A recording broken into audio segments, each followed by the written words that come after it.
Bismillahirrahmanirrahim. Assalamualaikum. Alhamdulillah bertemu kita sekali lagi dalam Sembang Santai Podcast untuk episod yang kedua. Saya Fatin, host podcast kita untuk episod kali ini. Alhamdulillah pada hari ini kita bersama sahabat-sahabat kita sebagai panel jemputan khas kita pada minggu ini. Jadi kita teruskan dengan berkenalan dengan sahabat-sahabat panel kita pada hari ini. Jadi kita mulakan dengan sahabat kita Rin. Kalau tengok orang gelak terus bagi. Okey. Assalamualaikum warahmatullahi wabarakatuh. Saya Syarina, boleh panggil Rin. Ringkas sikit. Ini tak ringkas lah sebab ada host baru, kita hormati ya host baru. Okey, kita dah jumpa minggu lepas dan untuk minggu ni kita akan sembang pasal tajuk apa, kita bagi kat host. Terima kasih Rin.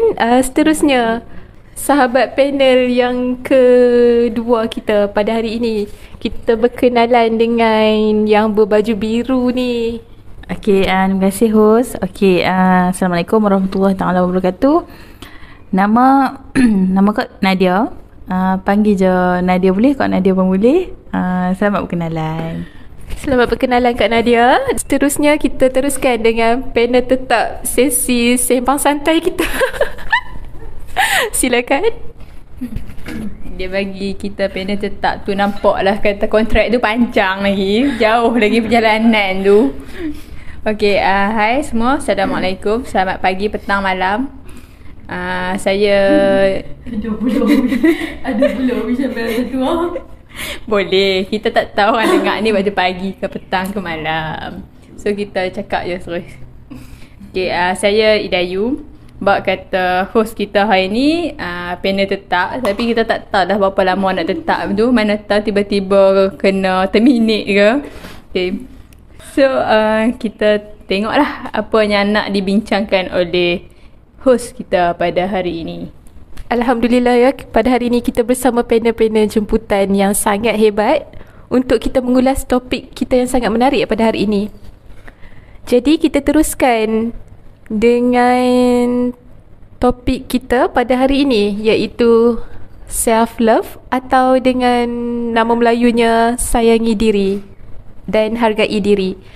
Jadi mungkin Kak Nadia boleh kongsikan apa pendapat Kak Nadia sendiri definisi self-love tu? Terima kasih Fatin sebab bagi dekat akak dulu. Okey, bagi pendapat akak, self-love ni yang apa yang Kak asal lah, dia sebenarnya cinta ataupun kasih sayang yang kita arahkan kepada diri kita sendiri tanpa syarat. Walaupun dalam bentuk apa pun, dalam bentuk mungkin macam itulah, dalam bentuk apa pun dan dalam situasi apa pun. Dan ya, macam betul macam dia kata, cinta tanpa syarat. Okey, tapi yang kita arah kepada diri sendirilah. Okey, yang tu cukup. Terima kasih. Terima kasih Kak Nadia. Dan seterusnya kita teruskan dengan Idayu. Mungkin Idayu boleh kongsikan apa pendapat Idayu tentang self-love. Okay, kalau bak kata Kak Nadia tadi, cinta tanpa syarat, tapi bukan pada orang lain, pada diri sendiri katanya. So kalau bagi saya pula, self-love ataupun bahasa Melayunya yang macam Kak Fatin cakap tadi, menghargai apa tadi? Diri sendiri. Menghargai diri sendiri, dia kata tadi. Self-love ni adalah the act of menghargai dan menyayangi diri kita sendiri dengan selalu bersyukur dengan apa yang kita ada dalam hidup kita. So maksudnya dekat sini kita kena sayangi diri kita lebih daripada kita sayangi orang lain. Sebab sebagai manusia yang normal, kita ni sebenarnya lebih cenderung kepada menyayangi dan menguruskan perasaan orang lain daripada diri kita sendiri. Kita sebenarnya boleh nak ambil pendapat orang keliling, tapi kita kena tanya diri kita juga, pendapat yang mereka bagi tu okey tak dengan diri kita? Adakah apa yang kita buat tu, apa yang kita nak. Jangan hanya sekadar kita fikir apa yang orang rasa bila kita berbuat sesuatu tu. So kita kena tahu juga apa yang kita buat tu, aku suka tak? Aku nak tak buat benda ni sebenarnya? Macam tu lah maksud saya, yang saya faham lah dengan self love. Terima kasih. Ya, terima kasih Idayu. Dan seterusnya kita bersama sahabat kita Rin, dan mungkin Rin boleh kongsikan juga sedikit bagaimana definisi self love untuk Rin sendiri. Okey, untuk definisi self love, daripada self love tu sendiri pun membawa maksud apa tadi self love? Self tu diri, love tu sayang, kasih, cinta. So daripada situ, love yourself. Sayang diri kita sendiri dulu, cinta diri kita sendiri dulu, hargai diri kita sendiri dulu before kita nak cinta orang lain, sayang orang lain, hargai orang lain. So jangan sampai kita korbankan diri kita untuk kepuasan orang lain. Macam dalam TikTok tu, dia kata love yourself. Terima kasih sahabat-sahabat kita.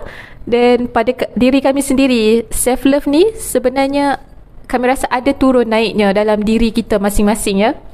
Di mana kadang-kadang kita happy, kita rasa menghargai diri kita, dan ada masanya kita rasa down. Self love ni adalah proses di mana kita perlu praktikkan secara berterusan dalam kehidupan seharian kita, di mana ianya melibatkan emosi dan fizikal kita. Jadi mungkin sahabat-sahabat kita hari ini boleh kongsikan bagaimana sahabat-sahabat sendiri mewujudkan self love dalam diri sendiri. Mungkin Rin boleh mulakan? Okey, terima kasih Kak Fatin atas soalan bagaimana cara mewujudkan self love dalam diri kita, untuk diri kita. So first, quality time atau me time. So untuk yang ni kita luangkan masa untuk diri kita sendiri, buat apa yang kita nak, buat apa yang kita suka. Jangan buat benda yang kita tak suka. Kalau tidak tu bukan jadi me time, bukan jadi quality time, tu dah jadi bad time kan. Contoh yang kita suka tu, contoh kita suka, aku suka jalan-jalan kot. Aku suka jalan-jalan, habis duit shopping. Couple Docia tu dia macam jauh sangat keinginan. it's my dream. It's your dream, not me. Tapi buat benda yang kita suka, buat benda yang kita memang kita suka sangat-sangat, walaupun benda tu kita nak kena pergi seorang je kan. Lepas tu tidur. Tidur pun salah satu penyelesaian masalah sebenarnya. Lepas tu second, don't push yourself. Jangan terlalu push diri kita sendiri untuk macam, jangan push diri kita sendiri nak ada macam orang lain ada. Maksudnya macam aku sendiri umur 23, tapi kawan-kawan aku semua dah ada kereta, tapi aku masih tayar 2. So depa dah tayar 4, aku duduk tayar 2, tak upgrade lagi kan. Tapi kita kena tahulah limit kita. Kita tekat mana, depa tekat mana. Depa mungkin ayah depa kerja government, ayah depa kerja ada menteri. Ayah depa menteri ke apa ke. Tapi kita sebagai anak orang biasa-biasa ni, yang kita kena usahakan sendiri, kiranya macam semua kita kena keluarkan sendiri. So kita kena tahu limit kita. Gaji kita pun 1,200 je kan. So dan 1,200 tu macam-macam komitmen lagi yang kita nak buat.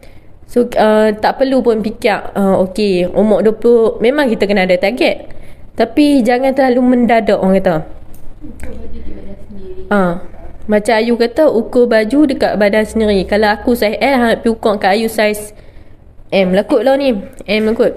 Okey, untuk yang ketiga, toxic people ataupun orang kata buang ni circle yang negatif, circle yang orang kata dalam circle kita 10 orang, kita kawan ni 10 orang. Tapi dalam kawan kita ada beberapa orang je yang kualiti dia. Yang mana akan ada masa susah kita, yang mana akan ada masa senang kita. Masa tu kita akan nampak siapa yang toksik, siapa yang orang kata mess, kadar persinggahan macam tu. So untuk orang macam ni, janganlah hang duk pi kata kat dia, weh aku tak mahu kau hang ni toksik. Hang ya kata macam tu. Cuma hang bagi ada gap, ada limit antara hang dengan dia tu je.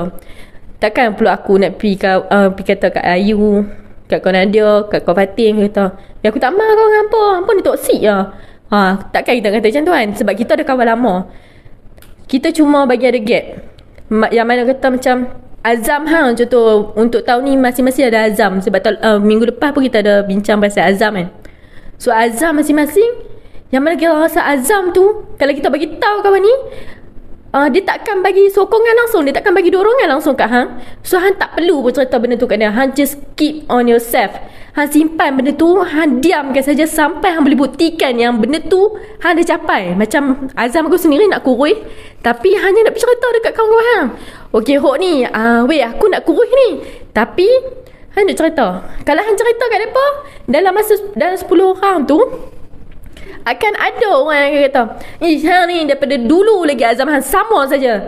Tapi ni lah salah satu negatif, satu toksik yang kita kena buang. So yang ni jangan cerita kat dia, sebab dia memang langsung takkan membantu. Tapi cerita dekat orang yang bantu hang, yang boleh bagi semangat dekat hang, yang boleh bagi kata-kata dekat hang. Tu je. Okay, terima kasih. Sama-sama, mantap lah Rin. Cara perkongsian Rin. Cara bagaimana Rin mewujudkan self-love dalam diri Rin sendiri memang bersemangat. Okay. Kita lanjutkan sesi perkongsian bagaimana cara mewujudkan self-love dalam diri sendiri ni dengan Idayu. Mungkin boleh kongsikan? Terkedu mendengar jawapan saudari Rin kita. So kau ingat, kalau tiba-tiba dia berjarak dengan kita, maksudnya kita toksik. Jangan kawan dengan dia dah. Okay. So kita berbalik kepada pertanyaan yang Kak Fatih suarakan tadi. Cara untuk mewujudkan self-love. Okay. So kalau pendapat saya, yang secara peribadi, apa yang saya lakukan untuk menerapkan, mewujudkan self-love ni adalah dengan mendekatkan diri dengan diri sendiri. Contohnya dekat sini adalah kita berkomunikasi dengan diri sendiri, ataupun bercakap dengan diri sendiri. So macam contohnya kan, hari ni kita dah lalui benda yang sangat berat. Kita memang mungkin hari tu kita rasa hari yang sangat buruk bagi kita. So kita berterima kasihlah dengan diri sendiri. Contohnya dengan hati kita, sebab hati kita kuat menghadapi hari tu. Berterima kasih dengan kaki kita yang sanggup lagi mengorak langkah untuk melalui hari tu walaupun hari tu sangat teruk. Dan apa lagi yang kita boleh buat adalah kita berbangga atau percaya dengan diri sendiri. So kepercayaan pada diri sendiri ni adalah benda yang sangat penting untuk kita mewujudkan self-love ni. Okay, contohnya macam Rin cakap tadi, azam kita tahun ni kita nak kurus.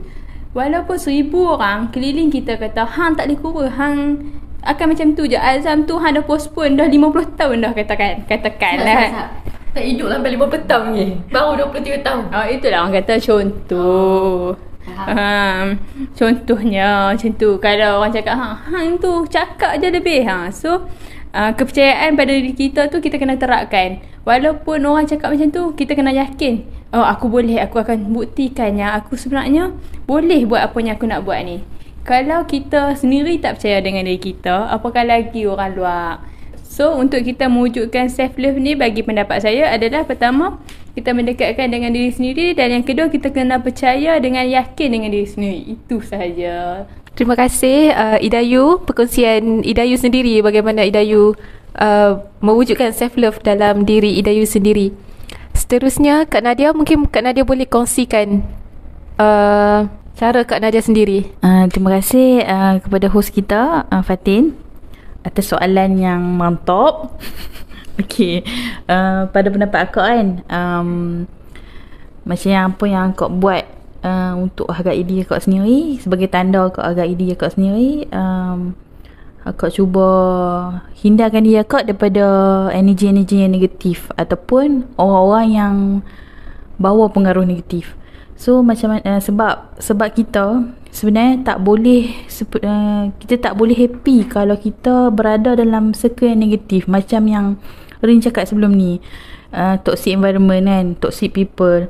Jadi kita tak boleh sepenuhnya happy pun kalau kita berada dengan mereka. Dan satu lagi, bila kita berada dalam toksik, perhubungan yang toksik ataupun environment yang toksik, kita bohong lah kalau orang tu kata okay, saya rasa disayangi, saya rasa saya ni seorang penyayang, tapi sebenarnya dia berada dalam environment yang toksik. Maknanya tu bukan diri dia yang sebenar. Jadi kita kena belajar untuk lepaskan orang-orang yang macam tu, lepaskan orang yang negatif di sekeliling kita, supaya kita rasa tenang. Kita frozen, let it go. Ya, let it go. Okay, itu contoh lah. Okay, jadi macam mana kita nak ni, kita cuba macam mana kita nak buat tu, kita cuba Rin ada sebut juga, kita cuba letak gap ataupun kita wujudkan environment, kita wujudkan space yang selamat untuk diri kita, di sekeliling diri kita, yang kita letak untuk kita hindarkan daripada orang negatif ni. Contoh lah kan, kalau katakan kita berada di tempat kerja yang negatif, mungkin untuk kita kembali, kita nak hindarkan yang dengan environment yang macam tu, dan kita kembali hargai diri kita, mungkin kita boleh pindah kerja ataupun kita cari benda-benda lain yang kita suka, benda-benda lain yang kita sayang kan, selain daripada tu. Lepas tu memang kita kena belajar lepaskan, sebab kadang-kadang dengan cara yang macam tu baru kita rasa self love tu, macam tu. Okay, yang tu saja dah Kak. Sangat menarik ya perkongsian sahabat-sahabat kita pada hari ini. Terima kasih Kak Nadia. Okey, kami tertarik dengan poin-poin yang diperkatakan oleh sahabat-sahabat kita tadi, di mana self love ni kita kena stay dalam environment yang positif. Sebab self love ni dia ada kesulitan dia sendiri, di mana kalau kita hidup dalam bad environment, ia akan kita rasa nak marah. Jadi kita pun akan berterusan negatif dengan diri kita sendiri. Sebenarnya self love ni sendiri, kita kena positif dengan diri kita sendiri.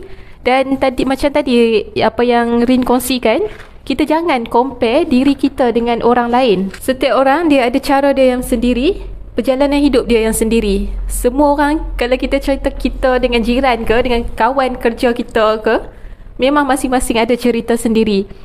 Dia senang je kita nak hargai diri sendiri. Bagi kami lah, salah satunya, benda yang paling simple, kita bangun pagi, kita buka mata, Alhamdulillah, Allah masih beri kat aku nafas. Sebenarnya benda tu pun dah sangat-sangat positif untuk diri kita sendiri. Kita talk to ourselves. Kita tak perlukan orang lain, tapi kita sendiri. Okay, sebelum kita akhiri sembang santai kita pada hari ini, kami ingin bertanyakan Kak Nadia. Mungkin Kak Nadia ada tips untuk berkongsi bagaimana cara untuk kita kekal menghargai diri kita sendiri. Sebab self love ni adalah proses yang kita perlu praktikkan. Dia bukan self love ni dia bukan sifat ataupun apa-apa, tapi kita sendiri. Jadi Kak Nadia mungkin boleh kongsikan? Boleh insyaAllah. Okay, terima kasih Fatin. Okay, salah satu tips yang aku dapat share, aku tahu memang akan ada banyak lagi tips lain, tapi yang salah satu yang kau boleh share, cuba kenal diri kita sendiri tu macam mana, dan cuba kita ambil tahu dunia luar macam mana. Macam mana kita nak buat? Mungkin kalau kita daripada diri sendiri kan, kita nak kenal diri sendiri ni, kita kenal diri kita ni macam mana, kita suka apa, kita tak suka apa kelebihan kita, apa kelemahan kita. Itu diri sendiri.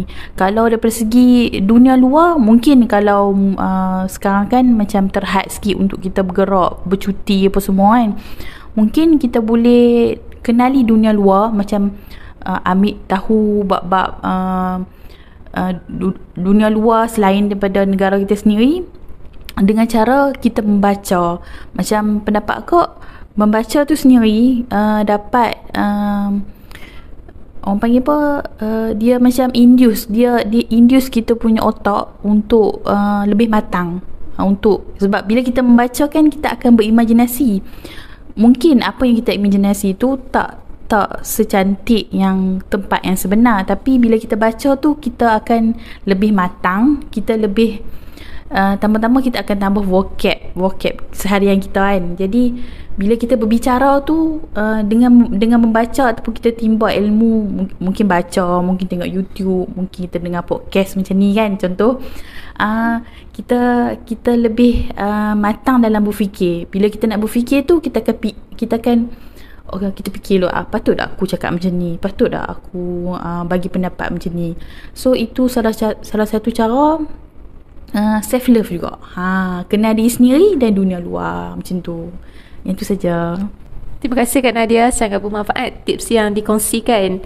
Seterusnya, Rin mungkin boleh kongsikan tips yang boleh kita praktikkan untuk kita kekal menyayangi diri kita sendiri. Okey, tips untuk kekal menyayangi diri sendiri. Okey, first sekali, jangan kita insecure dengan diri kita sendiri. Maksudnya macam kita ni kadang kita pergi kerja balik kerja je kan, tapi kita selalu buka TikTok, kita selalu buka Facebook, Instagram, yang mana dekat situ memang ramai gila orang cantik. Yang mana cantiknya dia pakai macam ni. Kita tengok cantiknya dia pakai macam ni, cantiknya dia ni kan. Bila kita fikir kita ni kalau pakai macam ni nampak macam apa, dah lah belah ni keluar sikit, belah ni keluar sikit kan. So orang kata bila orang kurus ke apa, orang pakai pakaian dia pun semua cantik. So dekat sini orang kata jangan insecure. Aku tengok kawan ni cantik, padahal kita pun cantik sebenarnya. Macam yes, dalaman luaran cantik sebenarnya. Orang kata Allah cipta ni semua cantik, semua handsome, semua segak, semua tu. Macam okey, aku dah dengar dekat TikTok Aisyah Habsyi, kalau kenal dia influencer juga, YouTuber kot dia tu. Dia YouTuber. Dia cakap kita ni memang tengok orang ni cantik, tapi bila kita confident dengan diri kita, bila kita yakin yang diri kita cantik, auto kita akan rasa kita pun cantik lah macam orang lain. Ingat hang saja cantik. Macam tu. Yang penting confident tu kena ada. Hang pakai pil macam mana pun, tapi hang kena confident. Mungkin kita kata orang akan kata, memang orang akan kata. Sebab tu orang kata jangan duk dengar yang toksik. Dekat luar sana kita ni ada berpuluh ribu, dah berjuta orang dekat ni, dekat dunia, dekat Malaysia, dekat Perlis sendiri pun dah banyak orang kan. Memang kalau kita keluar, kita nampak kawan ni, kadang-kadang kita berkata so kita pun akan fikir yang kadang-kadang kita berkata betul lah kan.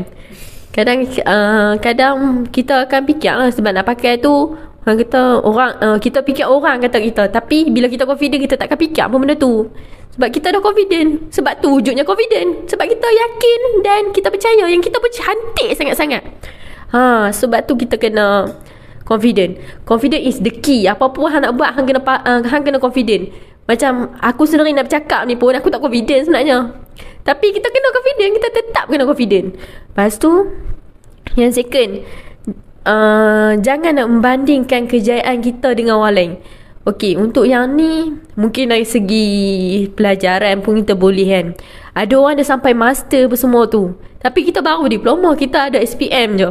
Tapi hang jangan kata kejayaan dia sampai master, sampai PhD tu dia boleh dia akan ada income ataupun dia akan dapat macam hang. Contoh macam hang ni, hang orang kata hang ada family yang happy, hang ada duit yang banyak, tapi dia PhD belum tentu dia akan berjaya, dia master belum tentu dia akan berjaya. Walaupun hang setakat SPM atau PMR saja, belum tentu hang takkan berjaya. Berapa ramai founder dekat Malaysia ni, berapa ramai founder yang ada dekat Malaysia, yang Perlis pun ada, dekat mana, Kelantan aku rasa paling banyak kan. Mereka tu setakat SPM pun ada, setakat PMR pun ada, setakat belajar mereka. Tapi hang ada duit macam mereka? Aku pun tak ada. Sebab mereka memang banyak, mereka dah dikategorikan macam jutawan dah. Aku teringin, aku pun teringin. Betul weh trademark tu. Tak handsome tak apa. Janji kaya. Ha. Lepas tu nombor 3. Jangan hang terlampau menjaga hati orang lain sampai hati hang sendiri hang sakit. Hang macam hang nak bagi keputusan kat hang nak buat macam hang nak buat something kan. Tapi orang lain tak bagi hang buat. Contohlah kawan hang ke. Kawan kata ni kalau hang buat ni tak ni pun tak ada result macam tu. Macam bisnes lah orang kata. Hang minat benda ni tapi kawan hang kata tak boleh pi ni benda ni, tak boleh pi. Hang nak jual tudung ni tak boleh pi ni. Lepas tu hang nak apa kat hati dia? Okey hang ikut cakap dia. Hang ikut dia kata aku buat hok ni aku berjaya. Tapi kalau hang tak minat, buat macam mana nak berjaya? Hang kena ada minat juga dalam benda tu. So jangan duk ikut hati dia. Dia kata hang buat A, hang buat A. Dia kata hang buat B, hang buat B. Tak, hang jangan lurus sangat. Hang buat je. Dia kata hang buat A, hang buat C pun tak apa. Janji hang minat benda tu. Jangan duk ikut kepala otak dia. Hang ikut kepala otak hang je. Tapi kita kena fikir juga. Kalau ikut kepala otak kita pun kita kena fikir pro and cons dia. Yang mana hang mau, hang nak tanggung, hang sanggup tanggung benda tu. Tu je. Terima kasih Rin, perkongsian yang sangat hebat. Di mana kita kena belajar katakan tidak. Untuk menghargai diri kita sendiri, kita kena kenali diri kita sendiri dan belajar katakan tidak. Misalnya saya bagi contoh general lah ya. Kita ni takut tempat tinggi, hiking. Kawan ajak hiking, dia bet kita. Jom hiking. Kalau tak hiking adalah dia cakap kita ni macam loser. Yes. Kemudian kita jenis yang kalau naik tempat tinggi seminggu kita tak boleh tidur misalnya. Jadi kita nak ikut ke dia? Satgi kita yang trauma seminggu kita tak boleh tidur. Jadi katakan tidak, belajar katakan tidak untuk hargai diri kita sendiri. Okay, itu saja. Seterusnya mungkin Idayu boleh kongsikan tips. Mendengarkan jawapan daripada Kak Nadia, daripada Rin, dengan daripada Kak Fatih sendiri, tiba-tiba rasa insecure dengan dia sendiri. Sebab tips yang nak bagi ni rasanya macam taklah ada apa-apanya dibandingkan dengan tips-tips yang mereka bagi. So kalau macam bagi saya, cara untuk kita nak kekal menghargai diri adalah kita kena bertahan dulu. Result dia nanti kita fikirkan kemudian. So apa-apa pun kita perlu bertahan dengan apa yang kita nak buat tu. Selain daripada tu, kita juga kena bersyukur. Kita kena bersyukur dengan segala nikmat yang kita ada. Bukan sekadar kita masih ada family, kita ada kawan-kawan yang baik, kita tak ada kawan yang toksik. Sebab kata Rin tadi, sebab kita dah buang dia. So kita juga kena bersyukur sebab kita dapat menjadi diri kita seadanya. Kita boleh terima semua pasal diri kita dan kita tak compare pun diri kita dengan orang lain. Okey, yang paling penting adalah kita kena memaafkan diri sendiri. Kita kena memaafkan diri sendiri atas apa yang pernah kita buat. Atas apa yang pernah kita lakukan masa dalam silam kita. Kita kena sedarkan diri kita bahawa kita ni manusia. Kita normal. Kita tak semestinya kita tak ada salah. Kita bukannya maksum, kita manusia normal. So kita kena belajar untuk memaafkan diri kita, barulah kita dapat merasai nikmatnya mencintai ataupun menyayangi diri kita ni sendiri. So bagi saya itulah antara cara-cara yang boleh kita buat untuk kita kekalkan self love ni. So kita kena, yang pertama bagi saya yang tadi, kita kena bertahan daripada segala macam bentuk rasa yang kita ada dalam diri kita. Kita kena bersyukur dengan apa yang Allah dah berikan kepada kita, dengan diri kita, dengan hidup kita. Dan yang ketiga, yang paling penting adalah kita kena memaafkan diri kita sendiri. Okay, terima kasih perkongsian panel-panel kita yang sangat hebat pada hari ini. Ada kami nak tambah sikit pasal me time tadi. Pada pendapat kami, tips antara salah satunya kita perlu adakan me time. That's why kita kena kenal diri kita sendiri. Kita kena tahu apa yang kita suka, apa yang kita tak suka. Dia kadang-kadang me time ni merepek juga benda yang kita suka tu. Kadang-kadang kita suka jalan-jalan, kita suka kita suka tidur ke, kita suka makan ke. Tapi itu as a self reward untuk diri kita yang boleh buatkan kita happy. Sebab self love ni apa yang membuatkan kita happy. Jadi boleh je sesekali kita nak me time. Kadang-kadang kita sibuk bekerja macam setiap hari. 8 pagi 5 petang setiap hari, kita terlupa untuk me time. Benda tu nampak simple tapi sebenarnya dia untuk recharge energi kita. Jadi mungkin itu saja dari kita pada minggu ni dalam Sembang Santai Podcast untuk episod kedua kali ini. Terima kasih para panel kita dan para sahabat sekerja saya. Terima kasih banyak-banyak sudi menjadi tetamu jemputan pada hari ini. Jadi jangan lupa like dan subscribe.